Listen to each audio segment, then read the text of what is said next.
Salut à tous, ravi de vous retrouver sur canalturf.com dans votre émission Direct Course pour évoquer cette réunion et ce programme dominical du 10 août.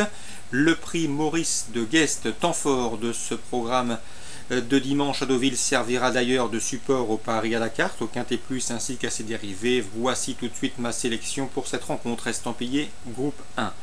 J'ai placé en tête le Britannique Gregorian, qui me semble ici détenir une toute première chance. Celui qui avait remporté un groupe 2 à pareille époque l'an dernier, qui a également couru, était jugé digne de participer au Queen and Elizabeth II Stakes, c'était l'an dernier. Il vient également de prouver sa forme en terminant 3e de la July Cup.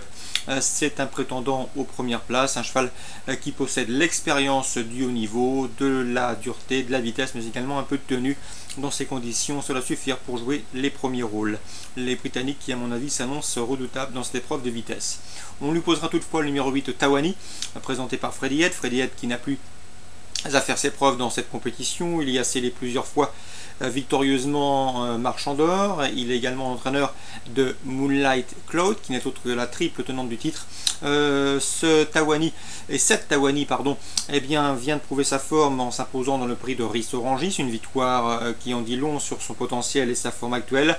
Dans ce lot, c'est a priori la meilleure chance tricolore. Le numéro 2, Garswood, mérite également une mention favorable.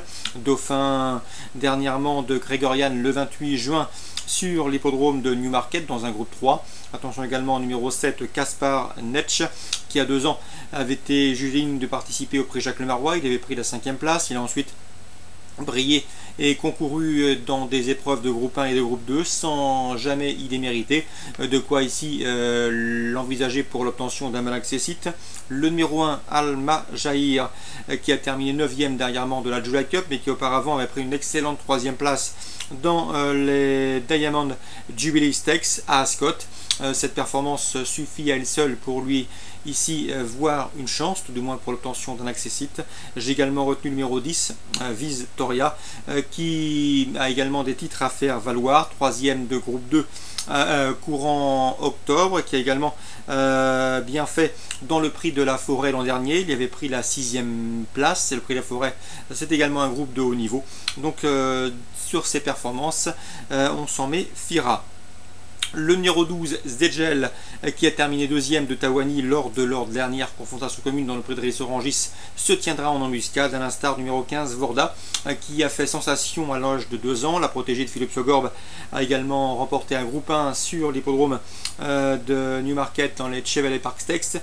Sachez également qu'elle avait terminé 2e du prix Morny l'été dernier à Deauville.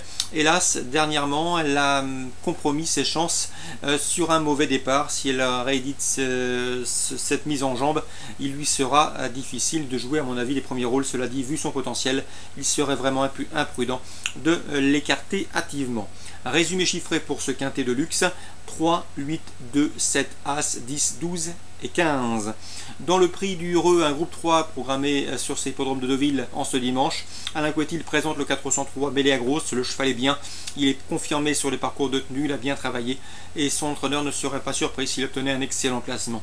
A mon avis, le danger pour lui viendra du 3 ans Glaring, 4e dernièrement du prix du Lys. Le prix du Lys, c'est un groupe 3 comme vous le savez. Donc attention, 403 Mélia Grosse.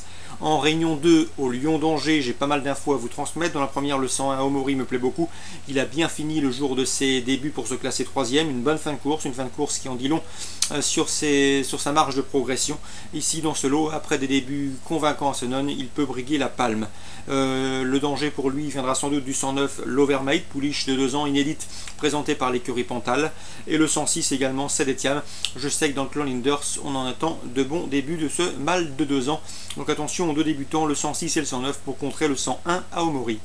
Dans la deuxième, 2 chevaux semblent se détacher, 2 pouliches en l'occurrence, le 201 Majra et le 202 Spring Carnival, qui possèdent de loin les meilleures chances théoriques de ce peloton. Attention pour elle au 206 Belle Triste, pouliche britannique qui fait preuve d'une belle régularité. 201, 2 et 6 pour d'éventuels jumelés et trios. Dans la 5e, le cross. Je sais que Pascal Journia aime bien le 502 Bayaden. La dernière fois, il y comptait, malheureusement, sa représentante est tombée lourdement. Elle fait bien l'hippodrome et le cross du Lion d'Angers. Il faut donc la racheter. Elle devrait lutter avec le 503 Rosaby, restant deuxième sur ce cross du Lion d'Angers. Le 504 Cornas, un Britannique qui revient dans l'Hexagone avec des prétentions. Lui qui avait gagné sur ce cross du Lion d'Angers début mai, plus précisément le 1er mai. Attention également au 511 3-8 avec lui. Ce serait une affaire surtout de terrain. C'est un cheval qui affectionne tout particulièrement le terrain sec. S'il venait à pleuvoir, ses chances s'en verraient diminuer.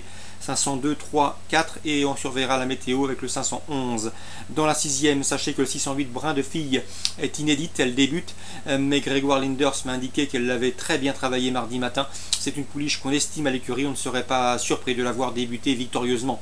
Le 608 Brin de Fille à surveiller d'emblée, elle n'aurait pas tardé à ouvrir son palmarès. Dans la 8e, l'écurie Linders présente le 808 Nouvelle Destinée, une pouliche de qualité, elle vaut un lot comme ça, malheureusement elle est caractérielle, si elle est décidée, elle peut s'imposer maintenant, elle peut également terminer dans le lointain, ce serait une affaire de bon vouloir, mais mieux vaut la mettre dans vos jeux.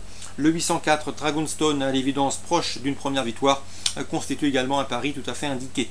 Donc course ciblée au Lion d'Angers, Réunion 2, la première, la deuxième, la cinquième, la sixième et la huitième. Un mot enfin sur la Réunion 3 à Anguin, puisque Christopher Nicole m'a indiqué que le 210 Alonso d'Arbaz était en retard de gain. Un cheval qui avait montré de la qualité à 2 ans et qui a ensuite eu du mal à retrouver ses meilleures sensations. C'est désormais chose faite, le cheval est sur la voie du renouveau. Et dans ces conditions, Christopher Nicole serait déçu de ne pas le voir jouer les tout premiers rôles. C'est le 210 Alonso d'Arbaz. L'entraîneur est relativement confiant. Voilà pour les infos de ce dimanche.